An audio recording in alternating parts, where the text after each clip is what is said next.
Ocean Software were, for a very long time, considered quite rightly to be one of the best, if not the best, software houses for converting a movie license to a more than reasonable game. Sure, they missed the mark every now and again, but usually they delivered the goods with alarming regularity. And the good thing was they stuck to a simple formula, where they would take certain key scenes from the film and base a level on each one, creating a multi-level multi-style extravaganza, unfortunately occasionally leaving out 48K owners. During one of their most awesome phases, Ocean produced licensed wonders such as RoboCop, The Untouchables, and the subject of this review, Batman, the movie. Distancing itself from the original Batman isometric 3D adventure and the Batman, the Caped Crusader game, this game was divided very simply into 5 levels, with you donning the cape and assuming the eponymous hero's role. Levels 1 and 5 are superb platform levels, the first in the form of the Axis chemical plant, where you had to basically defeat many of Napier's thugs, armed with guns or grenades, by means of batarangs and your bat belt, avoiding natural-ish hazards such as long falls and chemical drips. The level is pretty big, and to get to the end you'll need to get the hang of using your bat belt and bat rope to swing and hoist yourself up to platforms above. Once at the end of the level, you must knock Napier from his platform into a vat of chemicals, much like the film, turning him into the Joker. The player and enemy sprites are large and detailed, and, remembering you lose a third of the screen with the score panel and energy meter, it did make things a bit close quarters, as in you didn't necessarily see an enemy until they were upon you. However, minor gripes aside, the first level was a nicely balanced affair, with enough challenge for first-time players to come unstuck, but not overly difficult. Level 2, then, and it's into the Batmobile and one of the more challenging and frustrating parts of the game.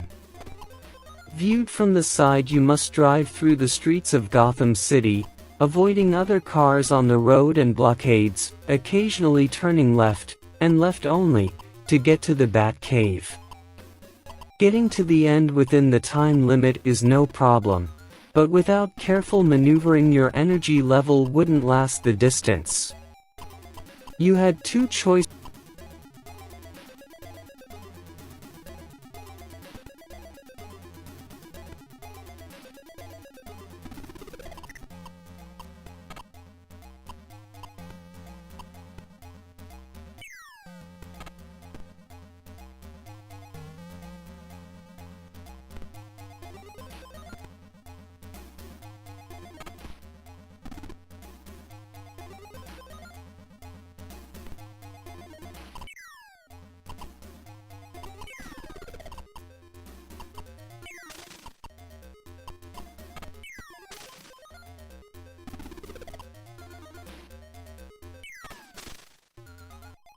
Tease a simple enough problem, made more difficult by the very tight 1-minute time limit. Of course, you could be lucky and pick all 3 right answers first time. On to level 4, then, and probably the most difficult part of the game. The Joker has decided to release his poison in the form of gas, and to do so has staged a parade with lots of balloons, all filled with the poisonous gases. Taking control of the Batwing, seriously, was everything in Batman some form of bat thing? Need a shower? Use the bat gel. Bad case of diarrhea? You'll need bat roll and bat suppositories. Anyone for cricket? I've brought the bat. Your job is to fly through the parade, cutting the connecting cables of the balloons, releasing them into the air and away from the city. No doubt you're saying, that doesn't sound so hard. Wait until the helicopters come along, matey.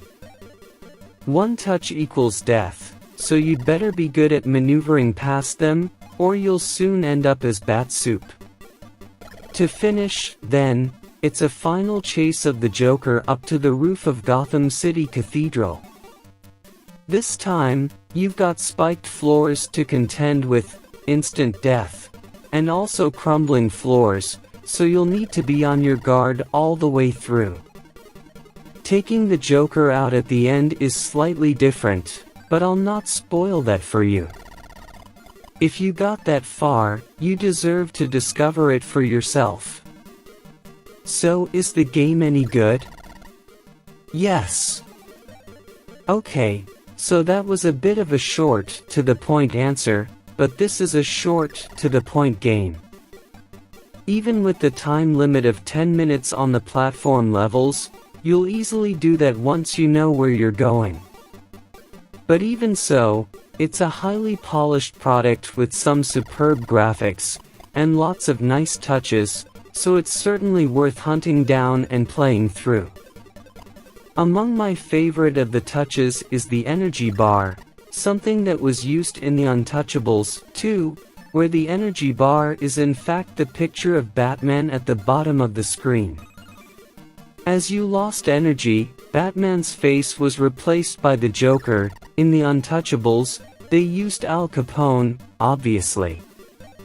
This was probably why Ocean's games often had a big status bar, to fit in the score, number of lives, time limit, and a great big banking energy bar picture. Whilst it is a nice touch, sometimes you did wish the